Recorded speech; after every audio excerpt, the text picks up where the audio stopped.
کے کیسے نمائندے نکلے، کرب و بلا کے تپتے بن میں چھانٹ کے جن کو لائے حسین۔ حر ابن یزید ریاحی نے اب ایک مرتبہ ضروری سمجھا کہ وہ جواب میں کچھ کہے۔ اس نے امام سے یہ عرض کیا کہ آپ جن خطوط کا تذکرہ کر رہے ہیں اور جن دعوت ناموں کی بات کر رہے ہیں میں ان سے واقف نہیں ہوں۔ امام نے اس پر حضرت رباب کے غلام عقبہ ابن سمان کو ہدایت کی کہ وہ خیمے میں رکھے ہوئے خطوط کے تھیلے اٹھا لائیں۔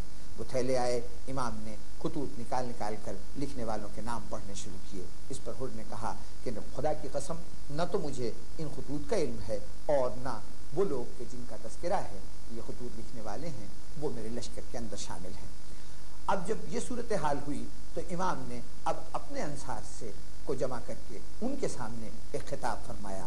آپ نے ارشاد فرمایا، جو صورتحال پیش آئی ہے وہ تم دیکھ رہے ہو، یقیناً دنیا کا رنگ بدل گیا ہے اور اس کی نیکی رخصت ہو چکی ہے اور اس میں کچھ بھی باقی نہیں رہ گیا سوائے اس تھوڑی سی تری کے جو پانی بہہ جانے کے بعد کسی برتن میں باقی رہ جاتی ہے، اور ایک بہت زندگی کے جو زہریلی گھاس کے مانند ہے۔ کیا تم نہیں دیکھتے کہ حق پر عمل نہیں ہوتا اور باطل سے علیحدگی اختیار نہیں کی جاتی؟ اس صورت میں مومن یقیناً خدا کی ملاقات کا آرزومند ہوتا ہے۔ میرے نزدیک تو موت میں شہادت کی نعمت ہے اور ان ظالموں کے درمیان زندہ رہنا وبال جان ہے۔ امام حسین علیہ السلام نے جب یہ دیکھا کہ صورتحال کوئی پیش رفت نہیں کر رہی تو امام نے اپنے انصار کو سوار ہونے کا حکم دیا۔ تمام سواریاں سوار ہوئیں اور امام نے کہا کہ مدینے کی طرف واپس چلو۔ جب مدینے کی طرف رخ اختیار کیا تو حر ابن یزید ریاحی اپنے لشکر کے ساتھ فوراً سامنے آ گیا اور اس نے کہا کہ مجھے حکم ملا ہے کہ میں آپ کو کوفے میں گرفتار کر کے لے چلوں۔ امام نے اس پر کہا کہ تمہاری اس آرزو پورے ہونے سے پہلے موت تمہیں آ لے گی۔ یہ بات جو اس وقت بظاہر سخت جملے میں کہی گئی تھی یہی حر کے لیے وہ ابدی بہتری کی دعا بنی کہ جس کے اوپر حر ابن یزید ریاحی کو ساری زندگی فخر ہوگا۔ بہرطور امام حسین علیہ السلام نے اب ایک تجویز پیش کی کہ اچھا نہ تو ہم لوگ مدینے کی طرف چلتے ہیں نہ کوفے کی طرف بلکہ کوئی تیسرا راستہ اختیار کرتے ہیں، اور اس تیسرا راستے کے تحت امام نے جانب کربلا بڑھنا شروع کیا۔ امام بڑھتے بڑھتے مقام نینوا تک پہنچے۔ جب نینوا کی منزل آئی تو یہاں پر ابن زیاد کا ایک قاصد آیا جس نے آ کر یہ کہا کہ حر ابن یزید ریاحی سے کہ تم جہاں پر بھی پہنچے ہو وہیں پر رک جاؤ اور حسین کو ایک ایسے مقام پر اتارو کہ جہاں نہ پانی موجود ہو اور نہ گھاس موجود ہو۔ حر نے امام تک یہ پیغام پہنچایا۔ امام نے کہا کہ اچھا ہم بیضا کی منزل پہ اتر جاتے ہیں، غازریہ میں اتر جاتے ہیں، کیفیہ کی بستی میں اتر جاتے ہیں، لیکن حر ان میں سے کسی بات سے اتفاق نہ کر سکا۔ آخر کار امام کچھ اور آگے بڑھے اور جب سرزمین کربلا آئی تو یہاں پر حر کی فوج مزاحم ہو گئی کہ بس اب اس سے آگے نہ بڑھیے، دریا کا کنارہ بھی ہے۔ امام نے اس زمین کی خاک اٹھا کر اسے سونگھا، لوگوں سے پوچھا جگہ کا نام کیا ہے، لوگوں نے بتایا یہ کربلا ہے۔ امام نے حکم دیا یہیں پر ہماری سواریاں اتر جائیں کیونکہ ہماری منزل آ گئی ہے۔ امام حسین علیہ السلام کا سفر کربلا ہر اعتبار سے دفاعی اور امن پسندانہ تھا۔ یہ سفر ایک ایسے شخص کی بیعت سے انکار کے نتیجے میں درپیش ہوا جس نے باطل پر علانیہ عمل کو شعار بنایا تھا، حق کو پس پش ڈالا تھا اور دین مبین کی تعلیمات کو سابقہ شریعتوں کی طرح مسخ کرنے کی کوشش کی۔ یزید کی جانب سے امام عالی مقام کے خلاف جنگ کا اعلان تو اس وقت ہی ہو گیا تھا جب آپ مدینے میں تشریف فرما تھے۔ آپ کو یہ پیغام ملا کہ یا تو آپ بیعت کر لیں یا قتل کے لیے تیار رہیں۔ اس پیغام کے ملنے کے بعد امام عالی مقام کے لیے بڑی ذمہ داری امام علی مقام پر بڑی ذمہ داری عائد ہو گئی تھی. اگر وہ یزید کی بیعت کر لیتے تو یزید اس بیعت کو سند بنا کر اپنے غیر اسلامی احکامات اور اعمال کو اسلامی رنگ دینے کی کوشش کرتا. اور اگر امام اس کے خلاف مزاحمت کرتے تو اس کے نتیجے میں ملت میں انتشار، بدنظمی اور خون خرابے کا خدشہ تھا.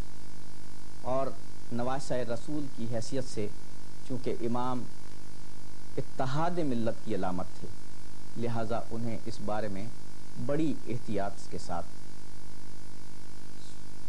قدم آگے بڑھانا پڑا.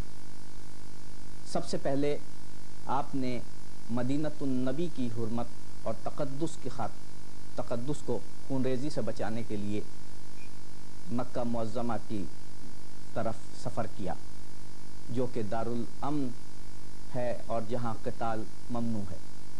لیکن جب مکہ معظمہ میں یزید کے جاسوس پہنچے اور خانہ کعبہ میں حرم شریف میں خون ریزی کا منصوبے کا انکشاف ہوا تو آپ نے حرم کعبہ کو خون خرابے سے بچانے کے لیے، اس کے تقدس کو برقرار رکھنے کے لیے عراق کا سفر کیا.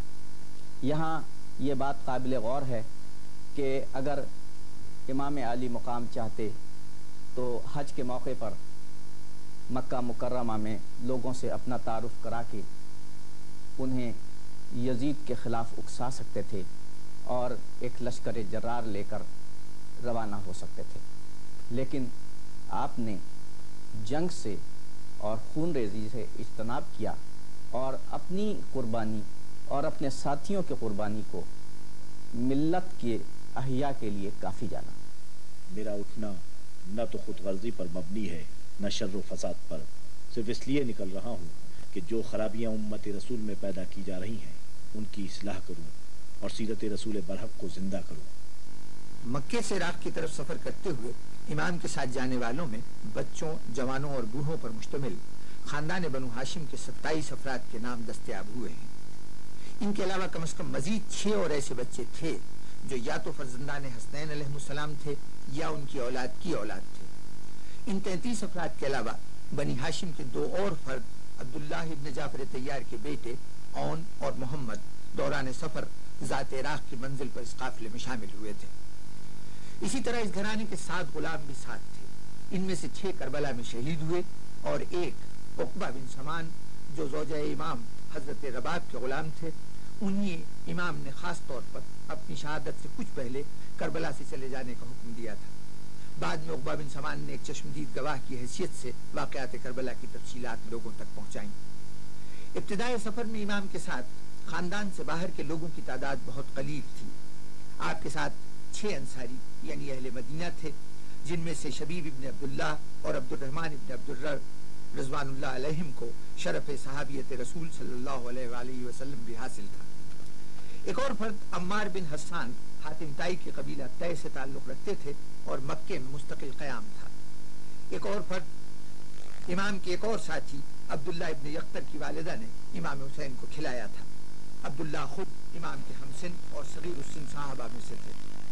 یہ کربلا نہیں پہنچے بلکہ راستے میں امام نے انہیں قاتل بنا کر کوفے بھیجا تھا، جہاں انہیں گرفتار کر کے ابن زیاد کے حکم سے شہید کر دیا گیا تھا.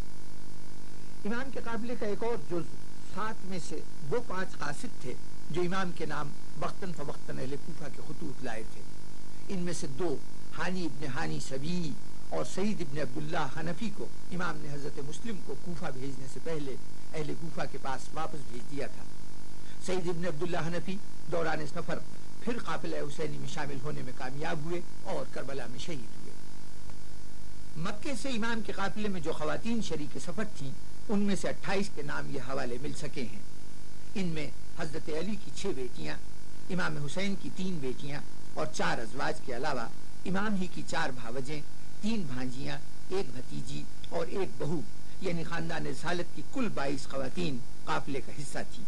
ان کے علاوہ باقی 6 میں سے 3 خواتین تو اس گھرانے کی خادمائیں تھیں اور 3 اصحاب حسین کے گھرانے سے تعلق رکھتی تھیں.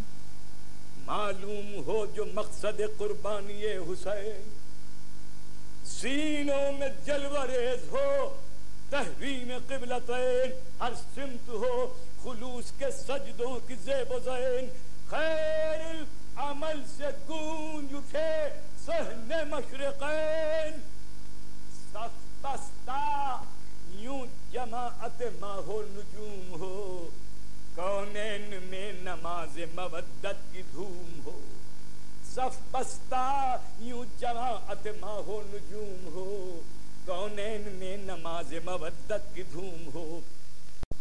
ناظرین السلام علیکم۔ امام حسین السلام کا سفر مکے سے کربلا تک، ہماری گزشتہ گفتگو کا موضوع یہ تھا۔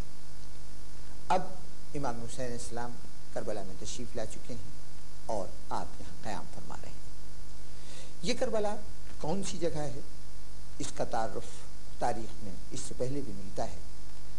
اس سرزمین کو کئی ناموں سے پکارا جاتا ہے، اسے غازریہ، شفیہ، نینوا، بعض اوقات بابل بھی کہا جاتا ہے، شط الفرات، اور طف بھی اس کا نام ہے، نوادیس اور کربلا کے نام سے بھی اس کو جانا جاتا ہے۔ یہ اتنے بہت سے نام کیوں ہیں؟ در حقیقت صورتحال یہ ہے کہ یہ تمام نام الگ الگ جگہوں کے ہیں، لیکن ان جگہوں کی نوعیت ایسی ہے کہ جیسے مختلف ملکیتیں یا مختلف جاگیریں الگ الگ نام سے جانی اور پہچانی جاتی ہوں، فاصلے کے اعتبار سے یہ اتنے قریب ہوں کہ اگر دور کھڑا ہوا آدمی اس پورے علاقے کو کسی ایک نام سے پکارے تو اس سے مراد اس جگہ کا پورا علاقہ ہو۔ چنانچہ یہ جتنے بھی نام تھے ایک دوسرے کے مترادف کے طور پر استعمال ہوتے تھے، لیکن جو لوگ یہاں رہتے تھے یا یہاں کی جو قریب کی آبادیاں تھیں وہ ان ناموں کے الگ الگ معنی سے پوری طرح واقف تھے اور یہ جانتے تھے کہ کس نام سے کون سا قطع زمین مراد ہے۔ آج کربلا کے نام سے ہم جس زمین کو جانتے ہیں وہ ایک بہت عظیم الشان شہر ہے، لیکن ماضی میں اور خصوصاً اس وقت جب امام حسین علیہ السلام وہاں پر تشریف لائے تھے اس وقت اس سرزمین کی یہ کیفیت نہیں تھی۔ واقعہ کربلا سے پہلے ان مقامات میں ایک مقام جس کی زمین سرخ بجری پر مشتمل تھی اور شکل ایک ہموار ٹیلے سے ملتی تھی، کربلا کہا جاتا تھا۔ غازریات کی دوسری جانب نوادیس کا مقام تھا جو مسلمانوں کی فتح عراق سے پہلے ایک عمومی قبرستان تھا۔ اس کے وسط میں ایک زمین حیر کہلاتی تھی جو غالباً کبھی کسی قدیم عبادت گاہ کی حیثیت رکھتی تھی، کیونکہ اس مقام پر نامعلوم وجوہات کی بنا پر مردوں کے دفن کو مردوں کے لیے ذریعہ نجات سمجھا جاتا تھا۔ چنانچہ اس حیر کے مقام پر باہر سے مردے لا کر دفن کیے جاتے تھے۔ یہ حیر اب حائر کہلاتا ہے اور یہی امام حسین علیہ السلام کی قتل گاہ اور قبر کی جگہ ہے۔ حیر ایک وسیع میدان تھا جو تین اطراف سے ٹیلوں میں گھرا ہوا تھا، اس طرح سے ایک نشیبی میدان کی شکل جو گہرے دائرے کی صورت میں تھی۔ اس دائرے میں داخل ہونے کا راستہ مشرق کی جانب ادھر تھا جہاں آج حضرت عباس کا مزار ہے۔ گویا اس زمین کی مشرقی سمت ہموار اور نشیبی تھی، جبکہ شمال اور مغربی جانب بلند قطع ارضی تھا۔ یہی ہلالی دائرہ وہ جگہ تھی جہاں امام حسین علیہ السلام کو گھیر کر شہید کیا گیا تھا۔ ہم نہر فرات یا دریائے فرات کا تذکرہ بھی واقعہ کربلا میں بالتفصیل سنتے ہیں۔ وہ دریا جو فرات کے نام سے عراق میں جانا اور پہچانا جاتا ہے، اس کا جو مرکزی دھارا تھا وہ کربلا سے نہیں گزرتا۔ حقیقی دریائے فرات بنیادی طور پر رضوانیہ کے مقام سے نکلتی ہے اور مسیب سے ہوتی ہوئی موجودہ سد الہندیہ کے مقام سے گزرتی ہوئی ہلا کے قریب سے ہوتی ہوئی الکفل کے مقام تک چلی جاتی ہے، جبکہ ماضی میں یعنی جس وقت واقعہ کربلا پیش آیا اس وقت رضوانیہ سے ایک شاخ نکلتی تھی جو سد الہندیہ تک دریائے فرات سے الگ الگ بہتی تھی۔ یہی وہ شاخ ہے کہ جس کے اوپر واقعہ کربلا پیش آیا۔ آج اس شاخ کا وجود کربلا کے اندر موجود نہیں ہے۔ پیاسا رہا جان نبی ایوائے نہر القامہ، اٹھتی رہی موج تیری ایوائے نہر القامہ،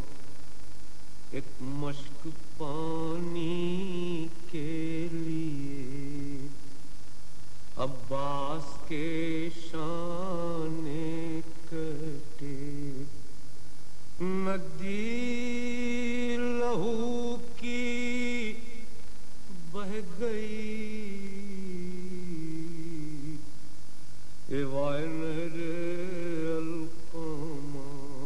کربلا میں امام حسین اور ان کے ساتھیوں پر 7 محرم کو پانی بند ہو گیا. یقیناً غذا بھی موجود نہ ہوگی، جس طرح کہ علامہ جعفر شوستری نے لکھا ہے کہ یقیناً غذا بھی موجود نہیں تھی، اور جس طرح امام حسین علیہ السلام اور ان کے ساتھی 3 دن کے بھوکے تھے، اسی طرح 3 دن کے پیاسے بھی تھے. امام حسین نے کربلا کے میدان میں سوال آپ تو بار بار کیا اور پیاس کا مختلف موقعوں پر اظہار بھی کیا، مگر کوئی تاریخ ہمیں یہ نہیں بتا سکتی کہ امام حسین اور ان کے ساتھیوں میں سے کسی نے کسی بھی موقع پر بھوک کا اظہار کیا ہو یا غذا طلب کی ہو. ایسا کیوں ہے؟ اس لیے کہ پانی مانگنا اصول شرافت کے خلاف نہیں. ہر شخص دوسرے سے پانی مانگ لیا کرتا ہے، لیکن بھوک کا اظہار کرنا یا غذا طلب کرنا ایک رقیق سی بات ہے اور اسے اصول شرافت کے خلاف سمجھا جاتا ہے. امام حسین، ان کے ساتھی اور ان کے اعزاء میں سے کسی نے بھی اس کو ایک لمحے کے لیے بھی برداشت نہیں کیا. اس سرزمین کے تعارف کے بعد اور یہاں سے گزرنے والے دریا کے تعارف کے بعد اب مناسب معلوم ہوتا ہے کہ ہم واقعات کربلا کے نشو و نما کا جائزہ لیں اور دیکھیں کہ امام حسین علیہ السلام کے یہاں پہنچنے کے بعد یا فوراً اس سے پہلے کیا واقعات پیش آئے. 2 محرم امام کے کربلا پہنچنے کی تاریخ ہے. غالباً آپ نے 2 محرم کو ہی بعد نماز صبح قصر بنی مقاتل کی منزل سے سفر کا آغاز کیا اور راستے میں حضرت علی اکبر کو اپنے خواب سے آگاہ کیا، اور حضرت علی اکبر نے جواب میں ایک مومن کامل کی شان سے فلسفہ موت و حیات بیان کیا کہ وہ موت انتہائی پسندیدہ ہے جو حق کی راہ پر چلتے ہوئے آئے. اسی دن جب قافلہ نینوا کے مقام پر پہنچا تو ابن زیاد کے قاصد نے آ کر حر ابن یزید ریاحی سے یہ کہا کہ حسین جہاں بھی پہنچے ہیں وہیں پر روک لیے جائیں. امام اس کے بعد بھی کچھ دور آگے بڑھے اور جب کربلا کے مقام پر پہنچے تو امام حسین علیہ السلام کی سواریوں سے اترنے کا اصرار کیا گیا. امام نے بھی اس جگہ کو پہچانا اور کربلا میں آپ نے قیام فرمایا. امام نے اپنے خیمے دریائے فرات کے کنارے لگائے، لیکن حر ابن یزید ریاحی نے آ کے اصرار کیا کہ چونکہ ابن زیاد کا حکم یہ ہے کہ حسین کے خیمے وہاں لگیں کہ جو بے آب و گیاہ جگہ ہو، تو اس لیے آپ یہاں سے خیمے اٹھا لیجئے. اور جب امام حسین علیہ السلام نے انتہائی عمل پسندی کا مظاہرہ کرتے ہوئے یہاں سے خیمے اٹھائے تو خیمے اس ٹیلے پر جا کر لگائے کہ جو اس وقت کربلا کے نام سے موسوم کیا جاتا تھا. 3 محرم کو امام نے انصار کو جمع کر کے خیمے میں خطبہ دیا، جس میں ارشاد فرمایا کہ دنیا مجھ سے منہ پھیر چکی ہے. اگر تم یہ گمان کرتے ہو کہ مجھے تخت و اقتدار حاصل ہوگا تو بات اس سے گزر چکی ہے. اب جان دینے کے سوا کوئی اور راہ نہیں. جو کوئی طمع اور دنیا کی لالچ میں آیا ہے میں اس پر سے اپنی بیعت اٹھاتا ہوں. اصحاب و انصار نے اس کا جواب بڑے پرجوش اور وفا سے پر کلمات سے دیا. امام نے سب کو دعائے خیر دی. اسی دن ابن زیاد کا ایک خط امام حسین علیہ السلام کے نام آیا. یہ خط انتہائی شرمناک الفاظ پر مشتمل تھا کہ زیاد جیسا شخص نواس رسول امام حسین علیہ السلام کو مخاطب کرے اور مخاطب کرتے ہوئے یہ الفاظ کہے کہ مجھے تمہارے کربلا پہنچ جانے کی اطلاع موصول ہو چکی ہے، لیکن مجھے میرے امیر یزید نے حکم دیا ہے کہ میں اس وقت تک تکیے سے اپنی پشت نہ لگاؤں، شراب نہ پیوں اور سیر ہو کر غذا نہ کھاؤں جب تک تم سے یزید کی بیعت نہ لے لوں. یہ لب و لہجہ اور یہ انداز گفتگو یقین بدلے ہوئے زمانے اور زمانے کی لائی ہوئی افسوسناک تبدیلیوں کا مظہر تھے. امام حسین السلام نے اس خط کے جواب میں خاموشی اختیار کی، اور جب اس کے لیے قاصد نے اصرار کیا کہ جواب دیجئے تو امام نے کہا کہ اس خط کا کوئی جواب نہیں ہے، لکھنے والا عذاب الہی کا سزاوار ہے. یہی 3 تاریخ وہ تاریخ ہے کہ جب عمر ابن سعد ابن ابی وقاص کوفے سے کربلا پہنچا. اس کے کربلا آنے کی بنیادی وجہ یہ تھی کہ اس کو رے کی سلطنت کی لالچ دی گئی تھی. رے اس وقت مملکت اسلامیہ میں موجودہ ایران کے علاقے کا عمر ابن سعد ابن ابی وقاص کوفے سے کربلا پہنچا۔ اس کے کربلا آنے کی بنیادی وجہ یہ تھی کہ اس کو رے کی سلطنت کی لالچ دی گئی تھی۔ رے اس وقت مملکت اسلامیہ میں موجودہ ایران کے علاقے کا ایک علاقہ تھا جہاں ایک بغاوت ہوئی تھی، اور اس بغاوت کو کچلنے کے لیے فوج بھیجی جا رہی تھی۔ اس فوج کی سربراہی عمر ابن سعد کر رہا تھا۔ اگر عمر ابن سعد وہاں جا کر بغاوت کو کچل دیتا تو وہی اس علاقے کا گورنر ہوتا۔ اس علاقے کی گورنری کے شوق میں اب ابن زیاد نے یہ پیشکش کی کہ اگر حسین علیہ السلام کے معاملے کو وہ سلجھا سکے تو پھر اس صورت میں اس کو رے کی سلطنت ملتی ہے، اور ورنہ وہ رے سے محروم ہو جاتا ہے۔ چنانچہ ابن زیاد اپنی ضمیر کی آواز کو کچل کر یہاں تک آ پہنچا اور 4000 کا ایک لشکر بھی اپنے ساتھ لایا۔ یہی وہ دن ہے کہ ابن زیاد نے ایک خط حسین ابن تمیم کو قادسیہ میں بھیجا اور اسے ہدایت کی کہ وہ فوری طور پر اپنی باقی ماندہ 3000 فوج کو لے کر کربلا کے مقام کے اوپر پہنچ جائے۔ 4 محرم کو حجار ابن افضل، شبس ابن ربیع اور عمر ابن الحجاج زبیدی کی سرکردگی میں 2-3 ہزار کے چند نئے دستے کربلا میں پہنچ گئے۔ ادھر عمر ابن سعد اپنے ضمیر کی آواز کو دبانے کے لیے کوئی جواز چاہ رہا تھا کہ جس کے تحت امام حسین علیہ السلام سے یا تو جنگ نہ کرنی پڑے یا جنگ کا کوئی معقول حوالہ یا بہانہ مل جائے۔ چنانچہ اس نے قرہ ابن قیس حنظلی کو بھیجا امام حسین علیہ السلام کے پاس، اس لیے کہ وہ جا کے یہ دریافت کرے کہ امام یہاں کیوں آئے ہیں۔ قرہ نے جب جا کے امام سے بات کی تو امام نے کہا کہ تم لوگوں نے بلایا تھا، میں اس کے تحت آیا تھا۔ اب اگر تم لوگ میرے آنے کو ناپسند کرتے ہو تو جہاں سے آیا ہوں وہاں واپس جانے کے لیے تیار ہوں۔ یہ بات عمر ابن سعد کو انتہائی معقول لگی اور اس نے فوری طور پر ابن زیاد کے نام ایک خط بھیجا جس کے اندر امام کی اس رائے سے آگاہ کیا۔ ابن زیاد کی شقاوت نے اس خط کا مطلب یہ لیا کہ اب جب حسین ہمارے گرفت میں آ گئے ہیں تو اب وہ راہ فرار اختیار کر رہے ہیں۔ 5 محرم الحرام کو ابن زیاد نے عمر ابن سعد کے گزشتہ خط کا جواب بھیجا اور اس میں یہ کہا کہ تم امام سے کہو کہ وہ اور ان کے ساتھی یزید ابن معاویہ کی بیعت کر لیں اور خود کو اس کے حوالے کر دیں تو پھر ان کے متعلق کوئی رائے قائم کی جائے گی۔ یہ وہ ناپختہ سوچ اور غیر دانشمندانہ خیال تھا کہ جو خود عمر ابن سعد کے نزدیک قابل قبول نہیں تھا، اور عمر ابن سعد نے یہ کہا کہ امیر ابن زیاد نہیں چاہتا کہ امن و سکون قائم رہے۔ بہرطور اس نے یہ خط امام حسین علیہ السلام تک پہنچا دیا۔ امام نے اس کے جواب میں ایک جملہ ارشاد فرمایا کہ موت سے مجھے کیوں ڈراتے ہو؟ موت ہمارے لیے ایک انتہائی پسندیدہ چیز ہے اگر حق کے راستے پہ آتی ہے۔ نے کر دیے انصاف کی عظمت کے قیام، مرحمت تو نے کیا توقیر آدم کو دوام، جھوم کر تو نے شہادت کا پیا جس وقت جام، روح دوران محمد کو کیا جھک کر سلام، مصطفیٰ کی کشتی نازش کو کھینے کے لیے انبیاء مبارکباد دینے کے لیے۔ 6 محرم کو کربلا کے نواح میں بنی اسد کی کچھ شاخیں آباد تھیں۔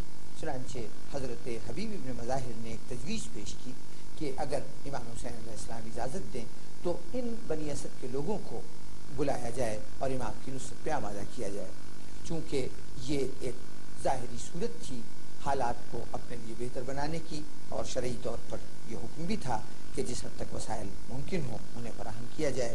حضرت امام حسین علیہ السلام نے اجازت دی اور حبیب بن مظاہر گئے اور غازریہ کی بستی میں جا کے، چونکہ خود بھی بنو اسد سے تعلق رکھتے تھے، وہاں پہ آباد بنو اسد کے 90 افراد کو اپنے ساتھ لے کے آئے، لیکن ارزق شامی نے راستے میں 400 سپاہیوں کے ساتھ ان آنے والوں کا رستہ روکا، اور قریب تھا کہ یہاں جنگ چھڑ جاتی، لیکن آئے ہوئے لوگ اتنے راسخ العقیدہ اور اتنے پختہ ایمان کے لوگ نہیں تھے، یہاں سے وہ واپس چلے گئے، اور اس طریقے سے حضرت حبیب بن مظاہر تنہا واپس آئے۔